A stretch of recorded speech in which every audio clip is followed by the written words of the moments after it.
فقط این که آبش مشکل داره، برقاش وقتی که بادی طوفانی چیزی میشه آنی قطع میشه. بعد وقتی که به اداره برق زنگ میزنیم کم کم 12 ساعت 24 ساعت طول میکشه تا آب بس بشه تا برق.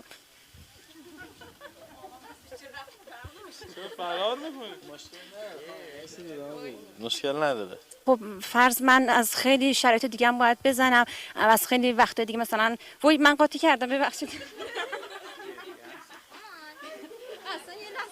خب یه نفر دیگه بیاد صحبت. مشکلش بیشتر درشون به این درمانگاه که اومده یه حاج آقای مسجدمون که خدا خیرشون بده، هم نماز ظهرشون میان هم نماز شبشون میان اونجا دارن زنده میکنن. مثلا رابط ما هم با شرکساز اینجا هستن که شرکساز اون میاد اینجا حرف ما رو به اون بزنن که الان داره شرکساز اون که اینجا ما نمیتونیم ببینیمش. اینقدر بادیگارد و اسکورت داره که 30 تا ماشین اسکورتش میاد، نمیتونه کدوم ماشین بری حرفتو بزنی. حاج آقا اینجا که نمیره بگه، حداقل ما خودمون حرف بزنیم بهش.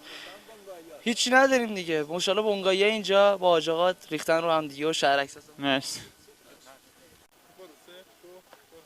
آقا چند سال اینجا ساکن هستی؟ من 7 سال تقریبا 10 سال اینجا هستم. من اینجا نه آبم کمه، دشترم نیست، برگم کم روشن میشه خاموش میشه، آبم کمی، مردم ذلت میکشه. خیابانم الان اسفالت نیست، بعضی اذیت میکشه، نه درمانگاه داری نه دواخانه داری نه فلان. موقعی که یه بچه مریض میشه باید یا شهرک کرد بری یا فلان. عرض کنم که اینجا واقعا مصیبتی. عرض کنم که خدمت شما من 8 بچه دارم، یه زمین گرفتم الان، یه زمین گرفتم یه سید با من فروخته، بعد از 5 سال یه سال بعد از سند درست کردی 3 نفری فروخته. خب من میخوام بدونم اگه بیمار بشید شما به کدوم بیمارستان با مراجعه کنید؟ به هر جایی که هست، موقعی که سرم میبری هر چی هست میگیری، هیچ چیزی نیست.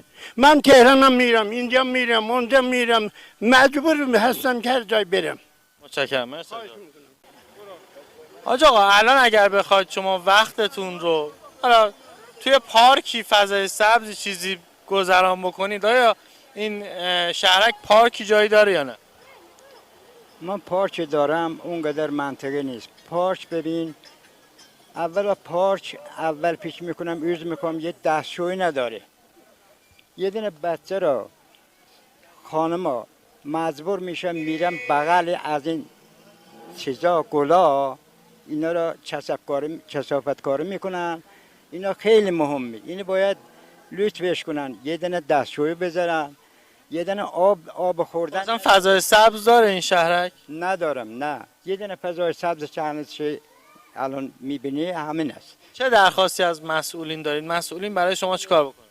عرض به خدمت، من خط ماشین ندارم، عرض به خدمت درمانگاه ندارم، دکتر ندارم. اگر یه نفری اگر ماشین بزن اینجا، مغزش که میخواد خون ریزی کنی نیم ساعت یه ساعت وقت داره، اینو باید بردارن ببرن کرج یا ببرن تهران، تا اونجا ببرن میمیرن. اینجا یه دونه دکتر متخصص، دکتر معمولی اصلا نیستش. تشکر میکنم. هم نداره. این منطقه رو به طور کامل برای بینندگان معرفی کنید و بفرمایید که ما الان دقیقاً کجا است. این والا شوچه شقایی الان شوچه خیلی مشکل داره. فارسی می صحبت نمی‌کنی؟ آره. فارسی صحبت. آره دیگه خیلی مشکل داره. این شوچه دیدید چجوریه؟ الان لجن و مزن همش بچه ها مریض میشه. تو رو خدا انجام بده کار من. چند وقت اینجا اینجوریه؟ 2 سال اینجوریه، 2 سال.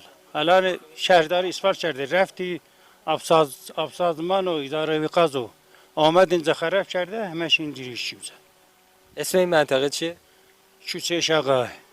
چند وقت شما با این مشکل روبرو هستین؟ شهرداری کجا باید استیک کنه به این مسئله؟ نه مشکل خیلی وقت لی. یه خورده اسفال پیرده این وری مثلا نریزی اینجوری شوچه. خدمت سرکار خانم تبریزی رئیس شورای اسلامی شهر سباشهر هستیم. خانم تبریزی بفرمایید که شهر سباشهر در چه مختصات جغرافی از استان تهران قرار گرفته و چه شرایط خاصی داره؟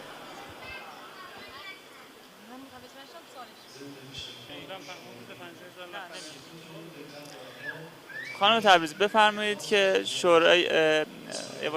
بفرمایید که شهر سباشهر چه سالی تأسیس شده و چه تعداد جمعیت داره؟ در سال 1375 تأسیس شده، جمعیتش 50,000 نفر.